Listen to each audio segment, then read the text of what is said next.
Welcome to My Opinion here on My Opinion TV. Don't forget to like, share, subscribe, click the notification bell so as soon as a video is released, you'll be one of the first to be notified. And if you're hearing this morning, just want to say there's so much to give God thanks for.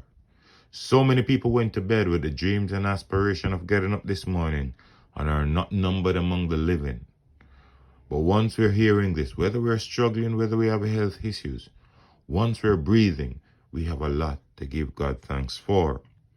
Now, this morning, we want to talk about the incident that took place in central Kingston that cost the life of Jezariah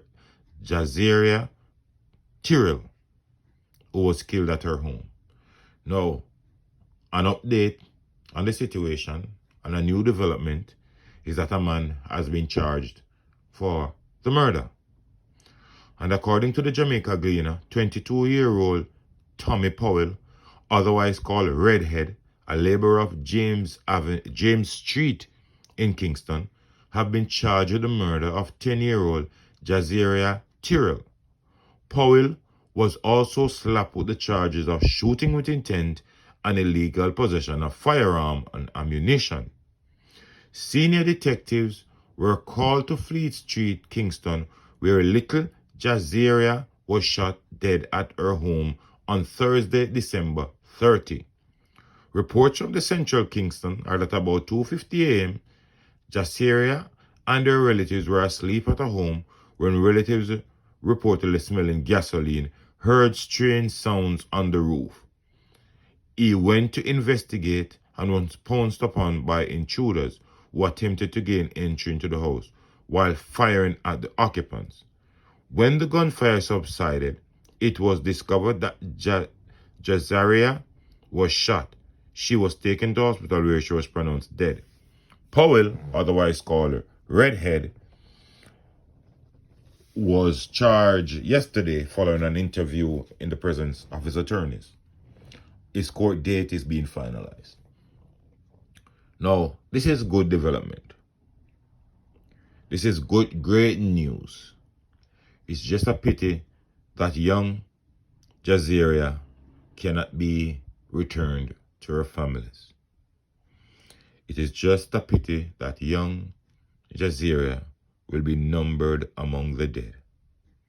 And this criminal, this hoodlum, will have to stand before the courts and plea his case.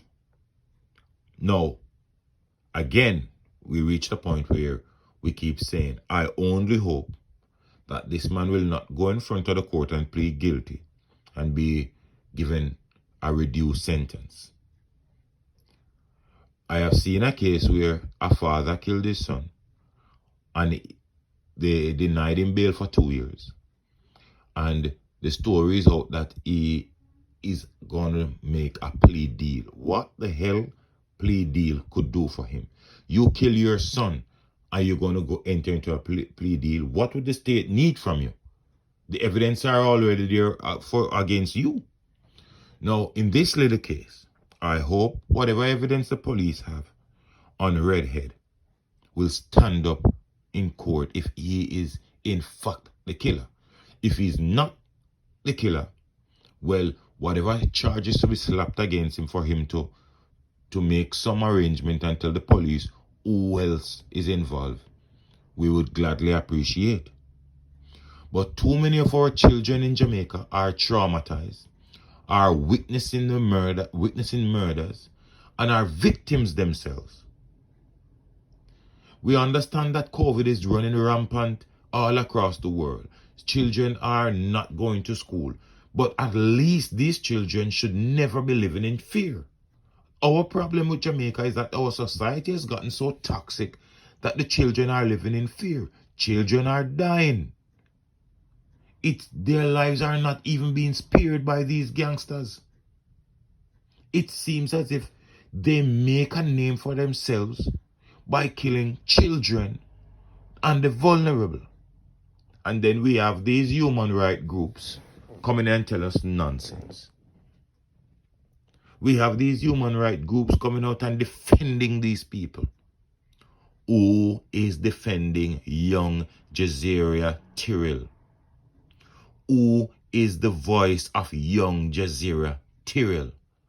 Who is the voice of our children in Jamaica who are fatherless and motherless? And I'm talking about the innocent ones. I am not here talking about the criminals, because we have criminals fighting against criminals and criminals are taking out criminals. Well, that is bad and not so bad, because they're taking out their own cronies and none of them are innocent. But when innocent lives are being lost, kids are being killed, kids can't go to school, kids can't play marble in the street, kids can't play football in the street, kids can't go over by their neighbor's house in peace. Their lives are being snuffed out by people like Tommy Powell. Now, I only hope that whatever evidence is against him will stand up, and whatever evidence the police have will be sufficient to get some form of justice for this little child.